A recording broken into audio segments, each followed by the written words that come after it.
elections because I was processing it and I was saying the time that we were kept waiting, it was good time for me to continue processing for any outcome. Was the other issues that were coming up, like somebody, we have lost somebody, a returning officer. Those are some of the things that are still some residues that I'm dealing with, that I'm going to continue dealing with for some time. Okay. Thinking, must we lose somebody every time that we are doing elections? Yeah. Is it worth it? That's an important question. I think it's a question on every Kenyan's, lips. Why? What's the point? Yeah. What's the point? And it should be a time when the country is affirmed and all the citizens are affirmed, not some dying, Yeah. right? And Cecilia, again, just to check, as you were in the voting, what's the thing that stood out for you the most? About the election? Yes. I think contrary to the past years, we had more peaceful election process. I think in the past it has been a little bit messy. This time round it was good.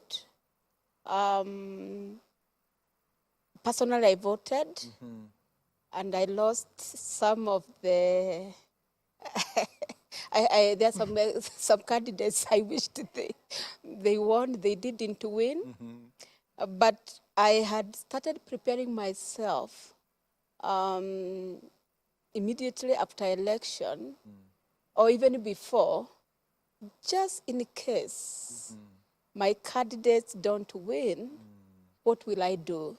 And I gave myself time to process it at my own time without being caught by the results.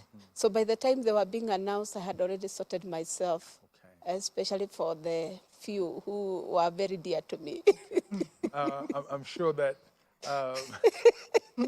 you must have had there was a sinking of spirit at some point. You're like, oh, I mean, Yeah, wish, right? yeah, it was there. It was there. Is loss. Maybe the impact may be different, but it has to be there. You must feel the pain. Let's talk to Gladys again, Yes. because we want us Yeah. ask you also, Yes. that all the candidates that you voted for, did they all make it, or you also have a moment like, oh, this one should, I would have wanted this one to make it, but they didn't make it. To be honest, I had 50% loss. 3 of the candidates didn't make it. 3 of them made it. Okay. And the ones that made it, I was just like, these ones I don't know why I should vote for them, but let me just vote for them. So we can consider that one as, it was a major loss. As far as that outcome was concerned, it was a major loss. Okay. And as I've said, I continued processing it. The time that was being spent on waiting, let's wait for this result, let's wait for verification, it was good time for me to continue processing. Whatever they announce, whatever will be said. And I didn't keep myself on the social media waiting for that. I just waited for the verification.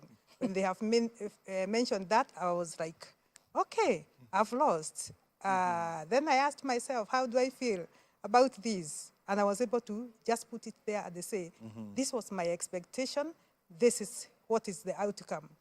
And I was able to process that and say that we've got to get the resources to move forward, because I prayerfully did that. God has not moved. He's still on the throne. So whatever is the outcome, I can continue worshiping him and asking him, what is the way forward? And of course, I was comforted by something that comforted me throughout my life in other losses that I've gone through, that God has already said, that my ways are not your ways. They are as high above in the heavens there as the earth is. That's the difference. Yeah. So I was very comforted by that, and I have continued processing and encouraging people to process and accept that loss.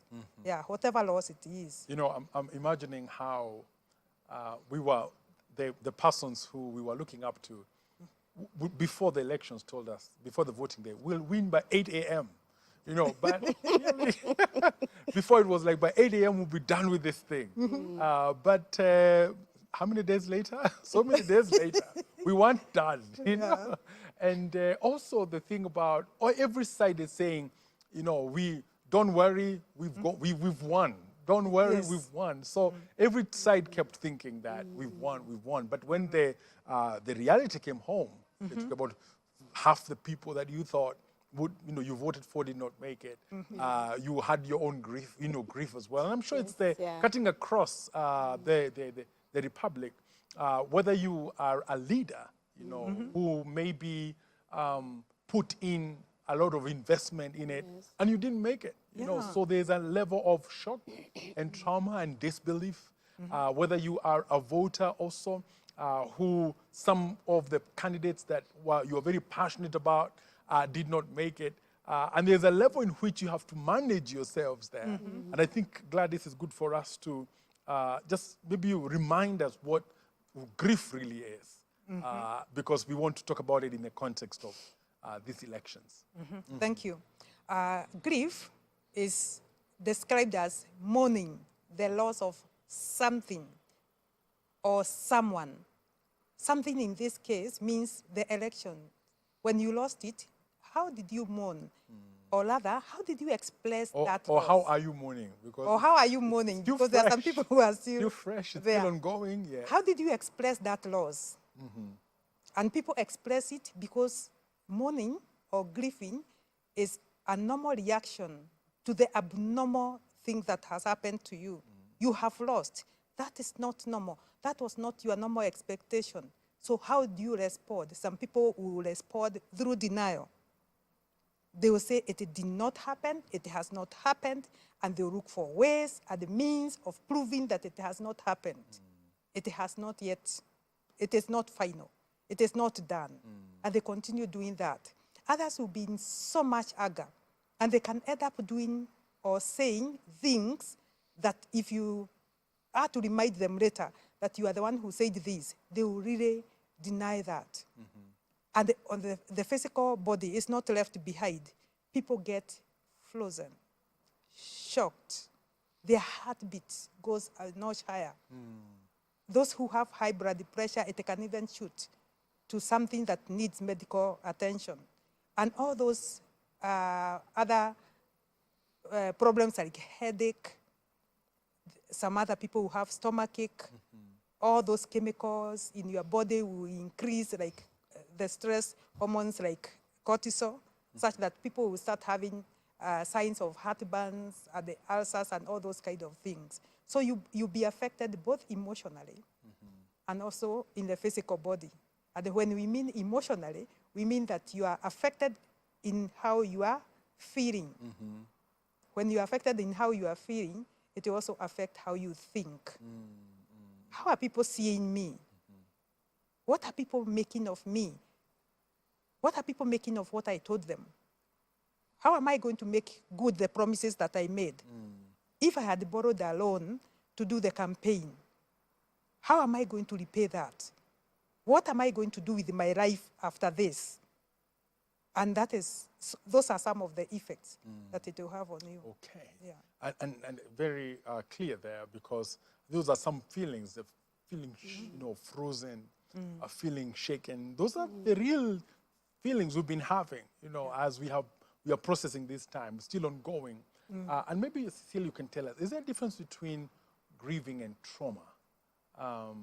What would you say trauma is?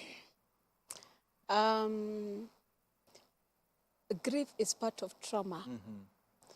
Trauma is an emotional response to any negative event. It may be a loss. It may be maybe somebody has gone through maybe an accident. Just any other negative event. It causes trauma. The emotional reaction to that event makes the whole event traumatic. And therefore, loss is part of trauma, because in loss, somebody is experiencing negative emotions. Yes. Okay, negative emotions. Yes, negative emotions, because of the negative event or issues which has taken place, especially now in election. Some people around 6 million something. They are experiencing negative emotions. So, and or even others, maybe we had six posts to choose, so could also have won, but they lost in another way. So many people have lost. So that is a negative event, and therefore trauma, loss is part of a trauma, yes. You know, I would say that even the ones who won, Yes, especially talking of the presidential level, yes, there's a small delay Yeah. or a setback in terms of the celebration, because Yes. now there's a case, Yes. you know, there's a case coming up in court. Yes. And so even when you are jubilant, Yes. you tend to, you know, put some brakes now, because you don't Yeah. know how, you know, this is going to turn out. It's not exciting. Yeah, It's and- not a nice win. It's been clobbered. So it's, Yeah, and it's a very unique situation there, because yes. apart from a negative event, this is a positive event. You know, Yes. and then all of a sudden you have Yeah. to Yes. embrace some negativity. Yes. You know, Yes. because you don't know now, you're suspended in terms of how things will turn out. Yeah. So I mean, when you're in this kind of suspense, Gladys, what do you do? When you are in this kind of suspense, first and foremost, you need to accept your feelings. You have to call yourself in a meeting and ask yourself, where am I at? If you remember that question, that is what exactly God asked Adam in Genesis 3. Where are you? So you need to ask yourself that question. Where am I? What am I feeling? What are the things that have happened allowed me, that are causing me to feel how I'm feeling? And when you are able to do that, you are able to accept that feeling. Before you can identify and accept the feeling, and name the feeling, it is the one that will continue managing you. And you continue going down. You know this case that we normally say, name it and claim it. In case of psychology, we say that you name it so that you can manage it. You can lower the effect of that feeling. But many people, as I had said earlier, they will not want to process it. They will want to stay in denial. I'm okay. At that time when they are saying they are okay, they have lost 50% like me. They have lost the joy of celebrating this, because it's not a fair, at the square win, where there is no doubt, there is nothing that is being put on it. It has some other labels. So you are left there, you cannot start celebrating. You know, as you talk about that, I'm just thinking about just they talk about, you have talked about like preparing yourself in advance for outcomes. But that's not usually the narrative. The narrative we get from the campaign drivers is that we'll take this home. This is going to be, a whole positive, it's a positive narrative that we are winning, we are winning, we are winning. And that's what we want to hear, right? So there's no space, if you have space for like thinking we might, let me be realistic about this. You are being anti the spirit. You have to be positive to the end. I mean, is this dangerous, Cecilia? You have put it very well, that we pegging our expectations on external. The Bible is very clear that in Ecclesiastes chapter 3, there's time for everything. There's time for winning, there's time for losing, there's time for happiness, there's time for this, and there's time for that. Specifically for Christians, we know as much as we want to listen to our politicians, we also have a higher mandate and a higher calling, which is God. And especially this period, because we have been praying a lot, as much as we wished to have, we are listening to them, that is not the only voice we are listening to. Again, we are saying that you cannot run your life from outside you. It's like driving a car from outside. You can't do that. As much as we hear all these voices coming, I need, like Gladys has said, to take time and look at life realistically and ask myself, is what is being said true? Especially if you are older like some of us, surely. If you have been around, if you is a young person, I'm happy that, okay, I'm not saying I'm happy. I was surprised that some young people refused to vote. They had some sense to think, these people, the way they keep on talking and some of the things, the way they say, which is an art, it's a skill. You are looking for a job, you must know how to talk to get the job. So I think we cannot allow ourselves to be driven our lives from outside. And that is why now this kind of loss and the pain is supposed to give us some wisdom for tomorrow.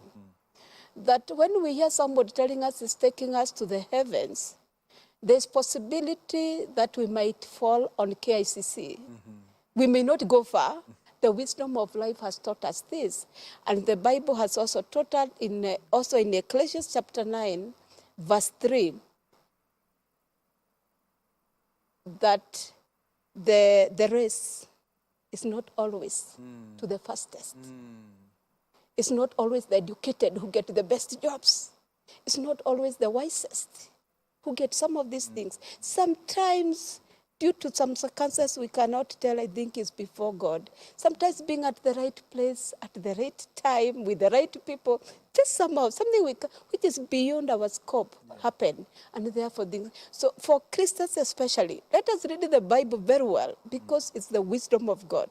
Okay. And for the others, we welcome them also to come and get the wisdom of God. The wisdom of God. So that we know how to live. You know, I like what you said, that we could have suffered now Yes. a form of trauma. Yes. But this should give us wisdom, you know, for the future. Yes. And some things we observed, Gladys, as the IBC was doing its tallying and everything at Bomas, we realized that this time there were choirs, singing spiritual songs, patriotic songs.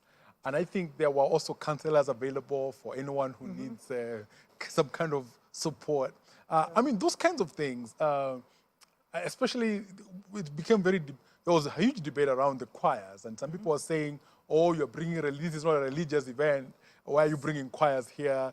And so there was a mix of religious and patriotic choirs, and they kept singing, even through some moments of great tension, They kept on singing and singing. And would you say this should go on maybe in days to come, or the impact of that in terms of calming down, the people and the nation? Yes, thank you. I think, yes, even me, I was there asking myself, these people have sung the same songs over and over and over again. When are they going to tell us what we are waiting for? And I think it has a coming effect. One of the things that we say that, as Cecilia has said, that we don't manage life from outside. We don't manage life by expectations. We manage life by goals. Your goal was just to go there and cast your ballot, and then the expectations, whatever the result, they are not tied to you. They are tied to, this is what has happened now, what is my goal on the way forward? So when we tell people that you call yourself in a meeting, we tell people to listen to maybe music, the wisdom that is coming from the music, something that is soothing. Don't go where there is a lot of noise. And again, those people who are complaining about it, we have said again in this forum that when you have trauma, you do not want to listen to anything. Your mind, there is a lot of noise in your mind. You don't want to listen to anything. So when they were hearing those patriotic songs and those religious songs, they were reacting, the normal reaction to somebody who is traumatized. It was reminding them that they may have lost. We may have lost. And it kept on coming to their mind, and they cannot concentrate. So they are hearing it as noise. That's why they were complaining. And for those who are thinking that we have won, they were feeling it as an anointing oil on their hearts, a soothing oil, because it's just giving me time to wait for my announcement to be made that I've won. So those are some of the things that really made people complain about that.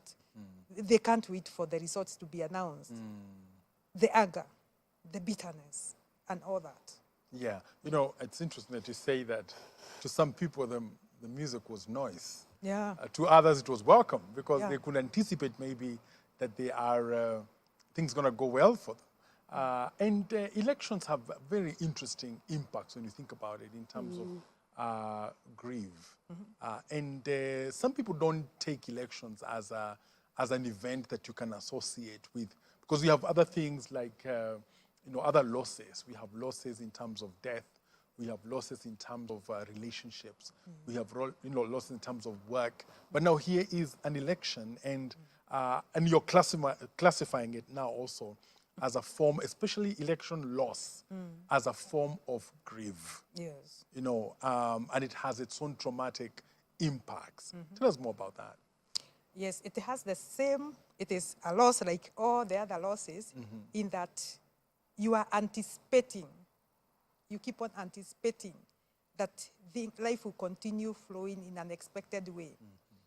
And when you are expecting that way, and then things turn around the other way, it is a loss of expectation.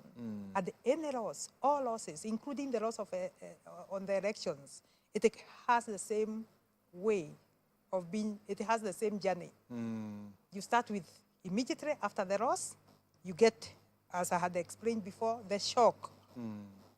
The body cannot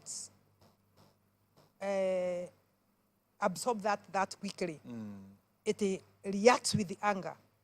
And anger is simply pushing that energy, the energy of the loss, and appropriating it to the way you are expressing your anger and all that, so that you are not overwhelmed by the loss that you have already encountered. Denial, it is helping you to swallow this in small bits, a small pill at a time, so that eventually you come to accept, and you know for sure I have lost the election, for sure I have lost other losses that you have encountered. You have those two experiences that helps you to go there. And therefore, when we are talking about election loss, we can see ourselves in the same situation. We were expecting that after 9th, we had about the 7 days. So by the following Tuesday, we were going to get the results. And wherever you voted, you are very sure that you expected that one to win. So you are waiting with expectation.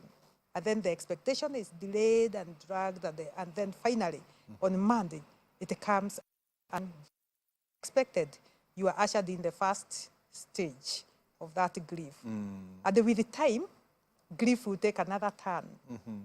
That people will start feeling that everything that is happening, things are wrong because of what happened on that day. That's why I'm not getting a job. That's why my business is not doing well. That's why I cannot afford school fees. Every other loss that will come as a result of the normal life, you associate it with that loss. And you can go all the way to hopelessness. And that hopelessness can lead to suicide. And if somebody is not helped to start now seeing it and seeing a new perspective, the person can be stuck there. And it can be a complicated grief. Okay. And it has been said that a country like Kenya, where we have been having incidences, other losses associated with elections, people are already traumatized by that. And they need a lot of healing individually, not as the whole nation. We look at the micro level. Each individual person needs to process this. Okay. So that we can come out as healthy people, and we can come out of these cycles. Actually, for me, I was praying throughout the election period, the campaign period. And I was praying, God, would you remove us from this cycle? Every 5 years, we go to the same lowest level. Every 5 years, we are down there. Every 5 years, we go there. How? Lord, help us to get out of this. Yeah. And I believe it is on the way. You know, somebody was saying that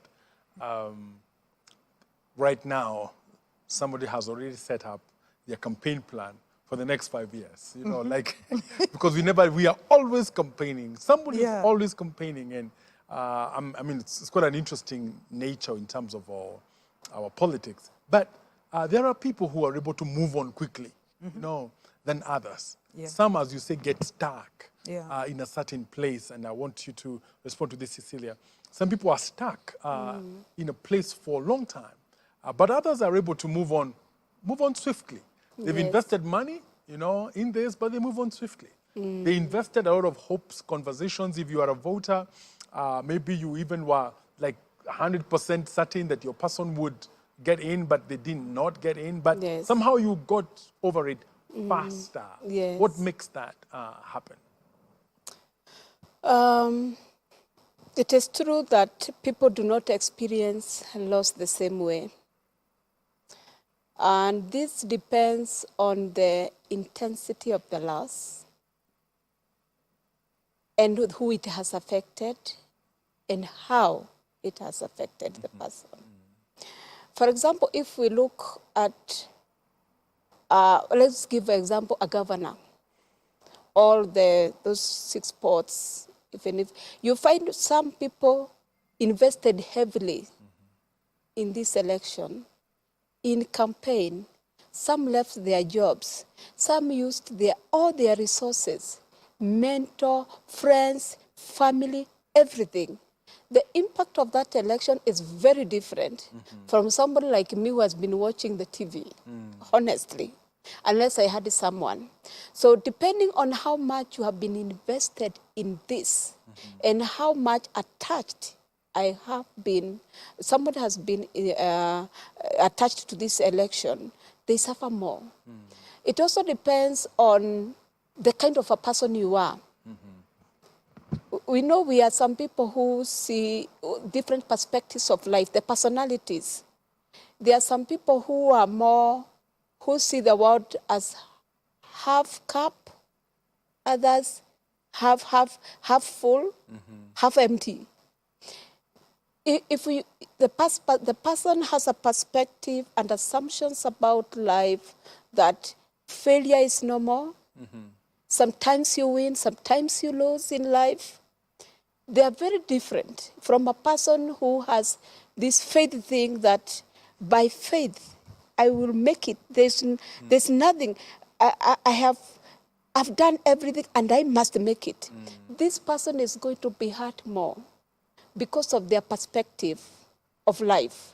And people who think that who have not created a boundary between failing in that and me failing. If I know I have failed in election, but I'm still fine, it's only that maybe there was a wrong, something I didn't do right, something did not turn out, maybe the system got disrupted or whatever happened. And I separate myself from that. I'm likely to process it easier than a person who has not. So perspective, the way I look at losses and successes and wins in life.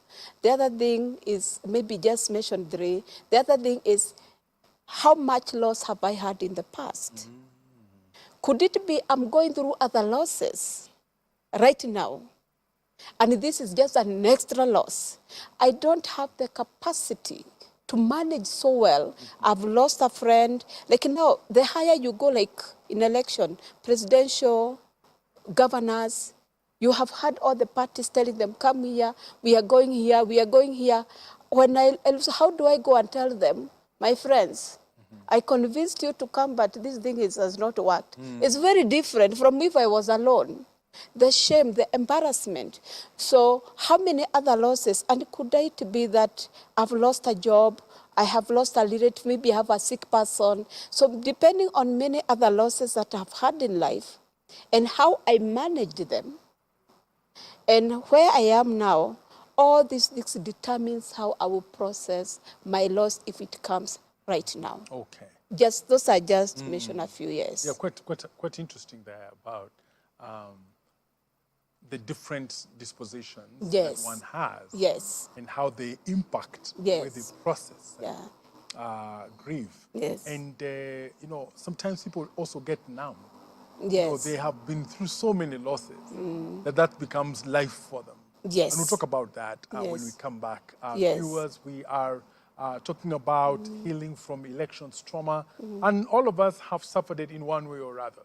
And we need this conversation so that we can get on our way even as the processes are going on, that we shall be in a wise place. We're taking a short break. Again, we are happy to have Bible Society of Kenya supporting this program. We'll be right back after this short break. Stay with us. This is Spotlight.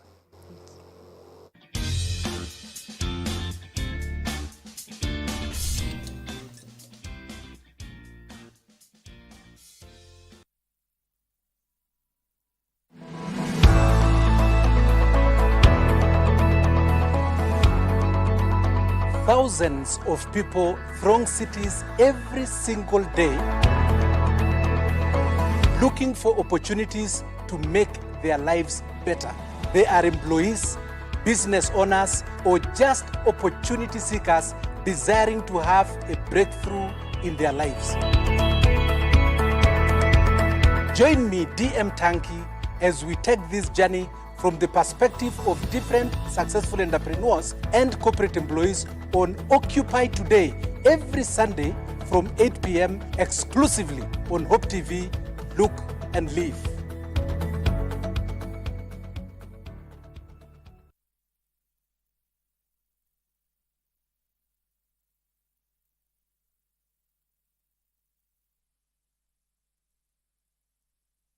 Coming up this September, CITAM Springboard Convention 2022 with fresh anointing to radiate God's glory as we reach out to the lost.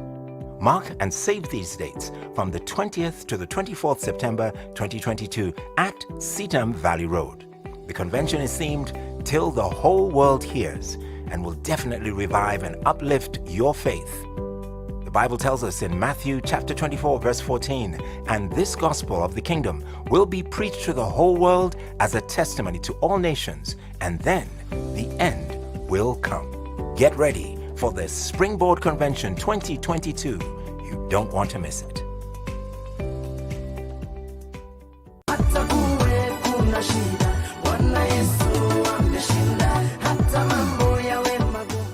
You know we can't forget them.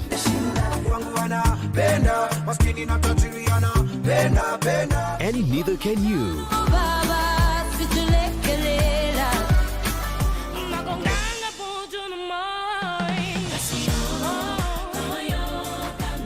Enjoy old-time classics every Thursday at 11 a.m.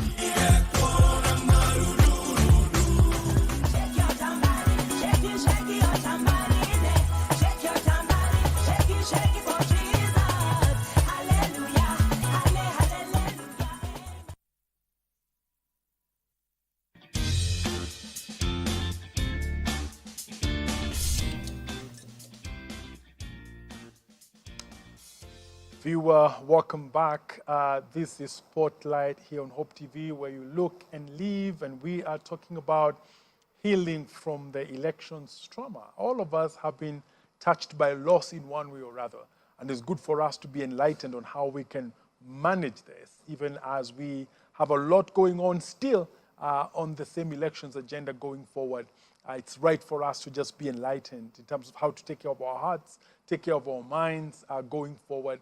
And we are happy again to acknowledge the Bible Society of Kenya, who have brought us this series on trauma healing. And happy also to, again, welcome Cecilia Mboya and also Gladys Kibui, who are giving us great insights, especially to process our emotions at this particular time. And Gladys, before we went for the break, we talked about sometimes how a person can go through so much loss.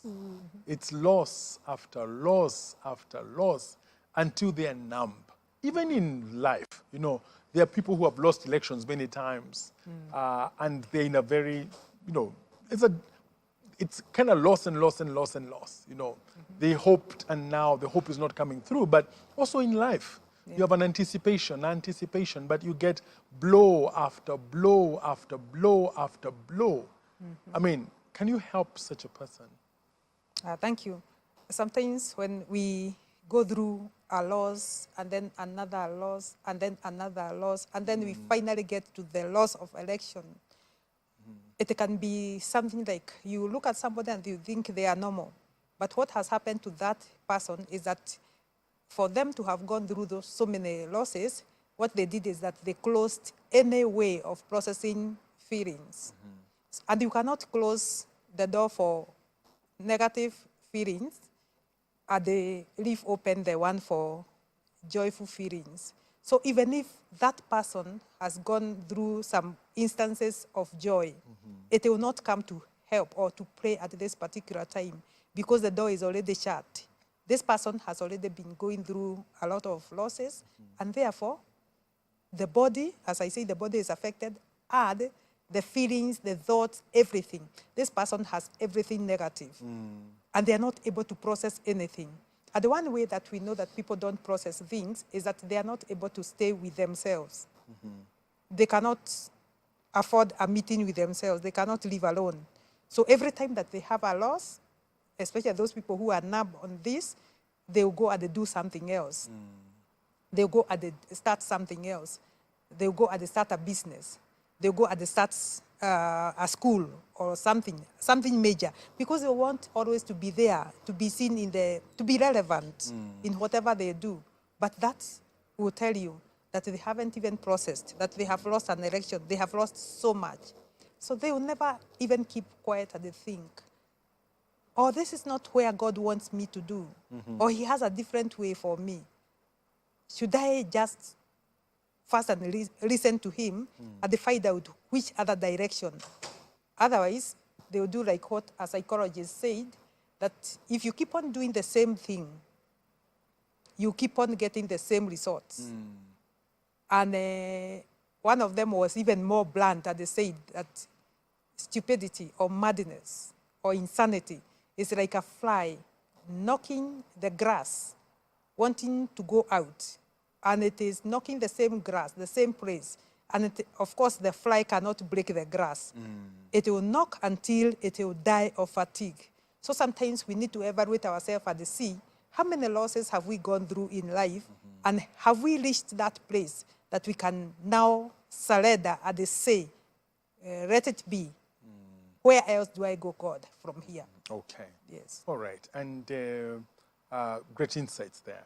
And let's come home, Cecilia, and I'm sure homes are an important political frontier. Yes. But homes are often divided. You know, there are blue corners, yellow corners, you know, in homes. And homes have their own, before the elections came, they had their own challenges. Yes. You know?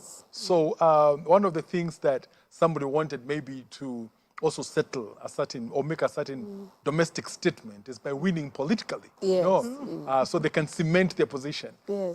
But it's interesting that, you know, the relationships in homes actually do get impacted Yes. by these wins and losses politically. You know, I'm saying that because I have an experience whereby some people in a family were actually wailing, like shedding tears because of some losses. But other people are saying, we told you, in the same family, we told you, you know. And domestically, how should we manage this when, you know, from a psychological point of view?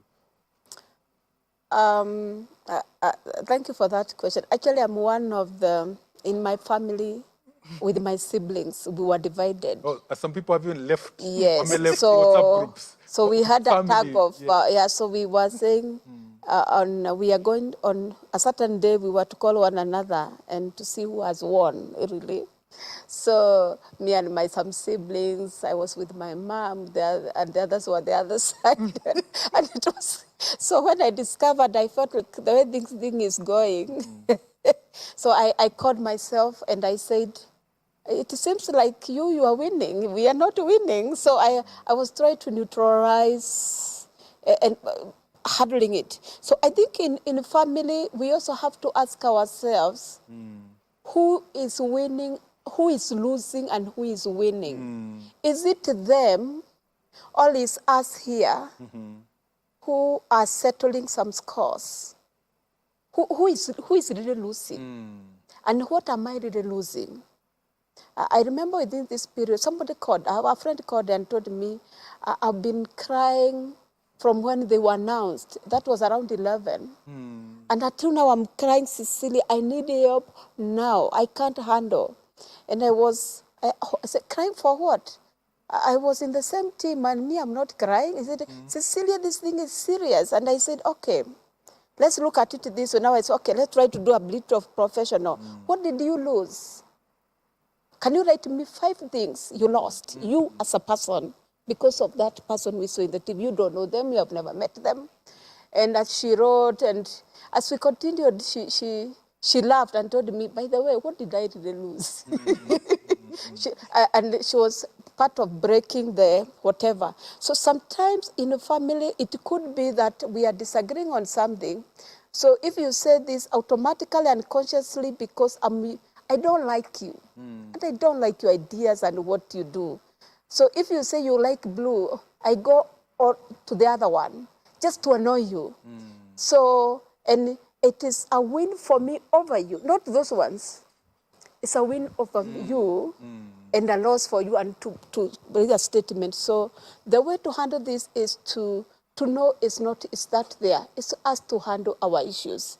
And in a relationship, I like somebody who said that if I sit on you, you sit on me one day, another one I sit on you. That is the way relationship is supposed to be. So if you won and I lost, a wise person in the relationship should be able to know it's not them, it is us. And we need peace for us to make it to the next level. So for me, that is what I would say about families. For me, I had with I agreed very fast before they even told me. It seems we are losing, so I think you are right. So by the time they were coming to beat me, they had already accepted, considered. So there was no issue. But it was painful for a bit. Yes. Yeah, and it's interesting the way you just put it. Let's talk about children, Gladys. Yeah. You know, we've all been glued on TV. Yeah. And children have consumed this. They've consumed the yellows, they've consumed the blues, they've consumed the rhetoric, the narrative, they've seen the images. And they have consumed this. They may not have been active voters or they are passive smokers, so to speak, in this. And we always learn that passive smokers, it's more dangerous for them than the active smokers. How do we help children? Because they start asking questions. They start asking, for instance, why did somebody have to die? IEBC, why? And all these things, why are they setting up fires? Because all of us now are glued on this TV. We have suspended their cartoons and things like that. It's us now, the grown-ups, watching this. And the kids are, how do we manage this? I mean, both now and going forward? Yeah, thank you. I think that's a good question. There is one of the losers somewhere who said this, that people should stop voting with anger. And really, that's where we need to start. From the time Kenya became a republic, there has been people who have been carrying on this anger. And unless there is radical forgiveness, even in a country like Kenya, we are going to continue transferring this, because trauma which is not transformed is transferred. So we are simply transferring the same trauma that happened those times, the years of independence, because some of us were not even born at that particular time. And the things that were said at that particular time, we were young kids when we were growing up, and we didn't even hear them. But the anger in which the adults normally process elections, it is transferred to our kids. So even if they don't know why this tribe and this tribe cannot eat from the same plate, they will carry that. And unless we have radical forgiveness, and the same way we did all this, we displayed it to them. We displayed our anger, we displayed our bitterness, our hatred for those other people. We need to come home and do the same thing. In front of those ones, you have to address everybody who was involved. Put the children together, and let's process these ones as families. Maybe this is the appropriate time to do this.